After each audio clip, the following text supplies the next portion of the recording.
Today's lesson is on flamingos, and we're going to make a very simple flamingo like you see here.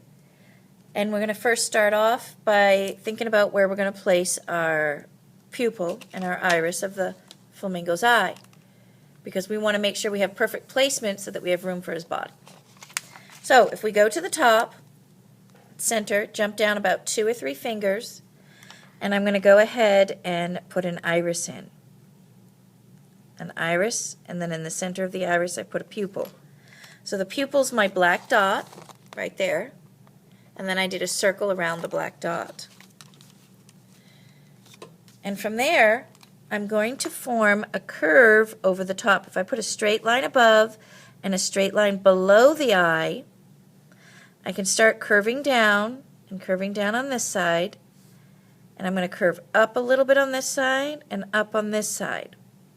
This is starting to form my head, and it's looking circular. You can see how I'm kind of putting a circle around that eye. Then from there, I'm going to form the center of the beak. So I'm going to come between these 2 lines, and I'm going to come out and down. I want to make sure I have a nice tip to the end of my beak. And again, this is the center line of the beak.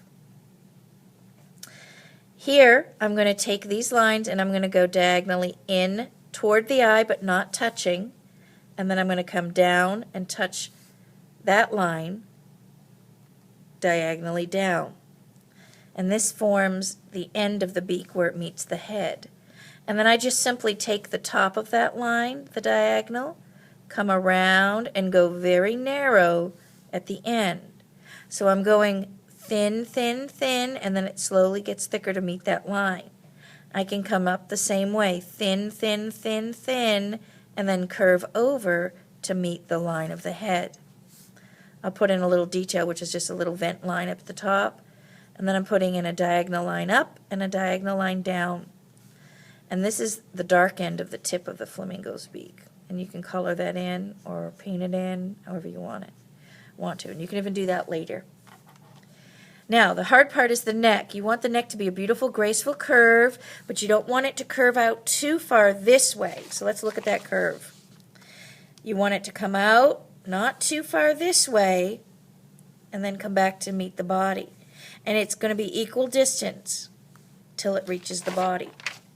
So you can have fun with the curve, curving out and back, curve out and back, and then have it equal distance.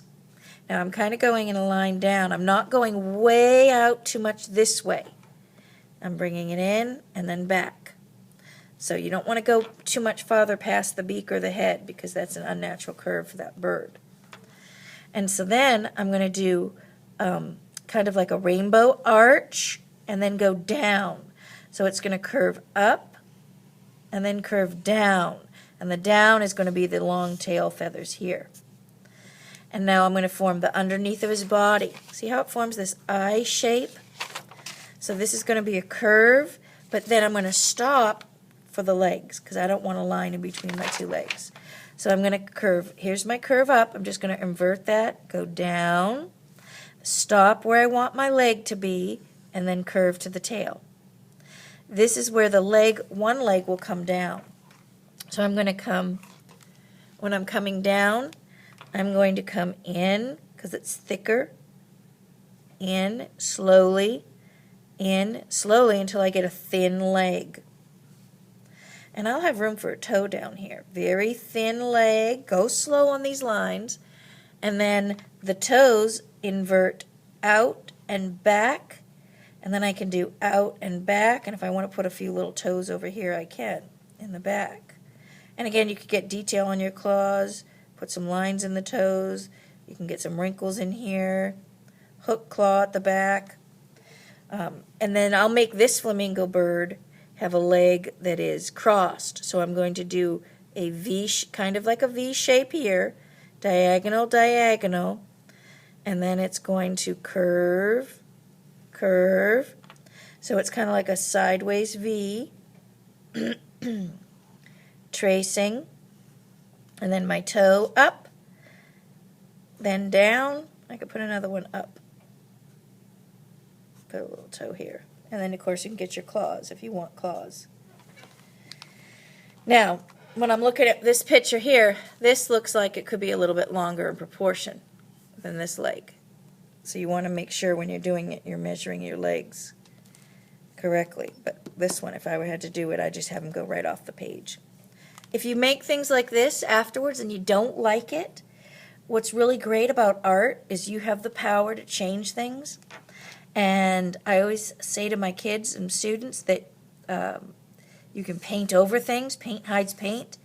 I can actually draw. And once you finish all your pictures and add your lines in, you won't even see any mistakes. I'm going to just fill it up with vegetation and hide some of this. Like he's in the tall grasses. And I'll hide the foot because I don't care for that foot down at the bottom. So this is an easy way of changing your picture. You can even add tropical plants to your picture or paint them in. If I were to do this with my students, we paint, and the paint would hide all those details at the bottom that I don't like. I can add more tropical, that toe. What I didn't like about it was I thought the leg looked too short. Now I'm going to go ahead and put this in, and I'm going to make some lines in the feathers, and then you can decorate and finish your picture any way you like. You can put even a horizon line. You don't have to, but this is where the earth meets the sky. Or this could be the ocean. You can even put land back here, however you want to decorate it. Design it into the marshes. This kind of gives me the marsh feel right now. I'm going to do a tree line back here. And this kind of gives me this feeling of kind of like the Everglades with the flamingos. And that's it.